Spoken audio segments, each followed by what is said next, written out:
Did McDonald's just throw a shoe at me?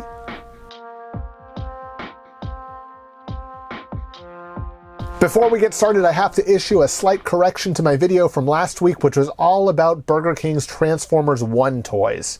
See, in that video, I misidentified this character as RC, when in fact it is Elita 1. Mega thank you to @Lucario Sharona for being the first to kindly point out my error, and @Crest of Potential for also noticing. Give them both a follow, they know their stuff. And if you want to see that video, I think it still offers a pretty good history of Transformers and kids meals. It is up on my channel, just go ahead and give it a look. If you like what you see, feel free to like the video and subscribe to the channel.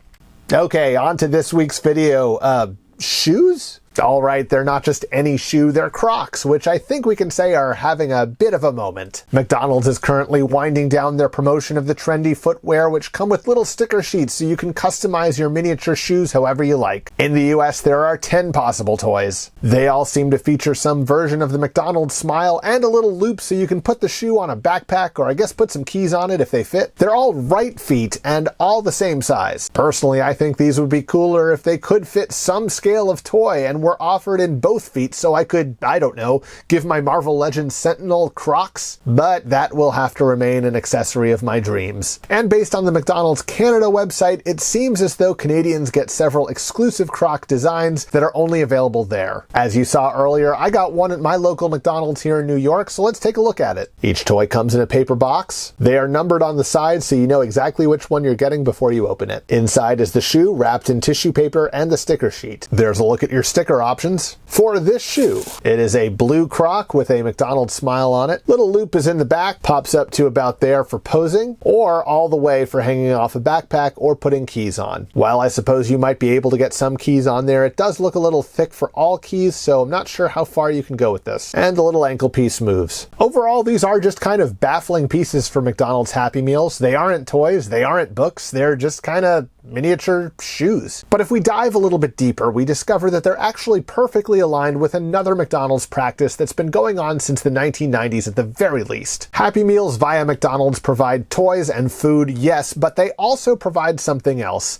access to trends. What I mean by this is McDonald's has historically served as a gateway to more expensive trend items. This can be read positively if you like the fact that Happy Meals can be this access point to otherwise expensive or sold out fads. However, it can also be viewed insidiously if you see these offers as connecting those who are, in many cases, often without means, to the spark that drives them toward products that maybe they can't afford. In Marcia Chatelain's book Franchise, which I highly recommend, she writes about fast food's history of setting up shop in underserved neighborhoods, edging out supermarkets with dollar menus that lure residents into diets that are far less diverse than what they might find at grocery stores. While that's not to say fast food only has negative effects, it should give us some pause around fast food's ability to funnel people towards fads. Of course, it is ultimately up to the individual how they spend their money, but McDonald's impact on trends remains. For example, let's go back to 1997. Businessman Ty Warner refused to sell his product in big box stores, but agreed to put them in McDonald's franchises. Those products happen to be the immensely popular Beanie Babies, which at the time comprised 10% of eBay sales and commanded sometimes insane secondary market values. Though today those prices are somewhat of a punchline, at the time, they were very real. This drove people to McDonald's, with some camping out in anticipation of the toys called, for Happy Meals, Teenie Beanie Babies. That group really contained two major subsets. One, those who were already Beanie Baby fanatics, and two,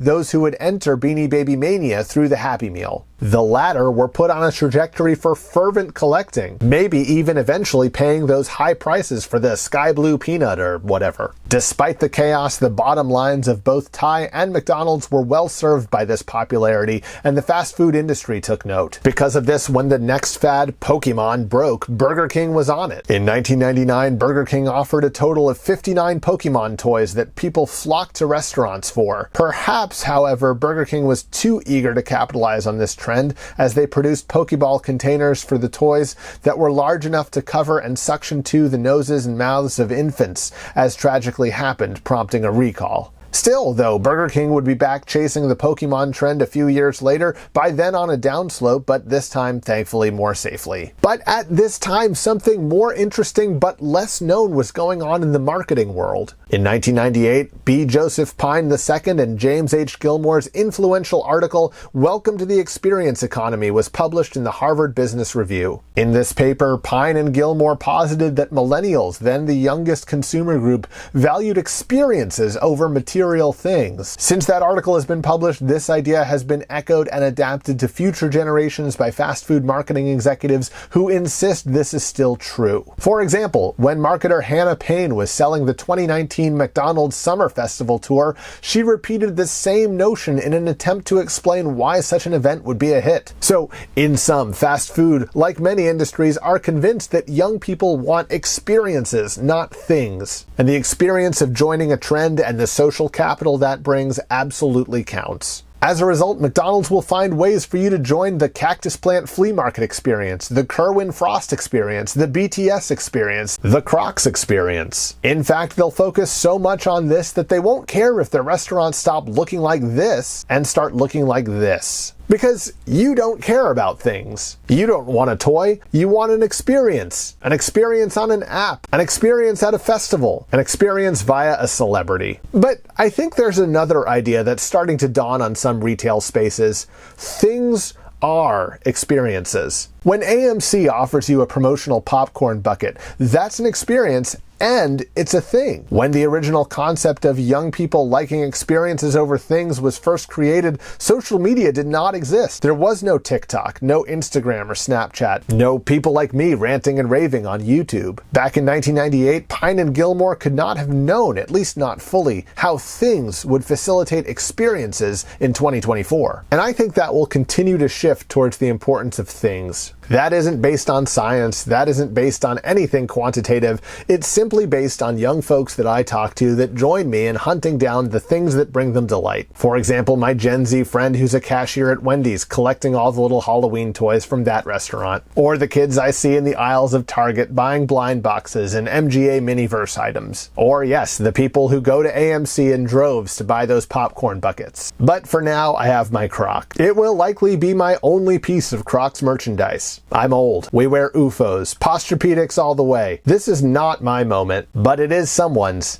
and for them, I'm happy. Thank you so much for joining me for this week's Fast Food Toy File. There's a new Fast Food Toy File every week, so if you like what you heard, please feel free to like the video and subscribe to the channel. That helps us grow. And until next time, open your toys.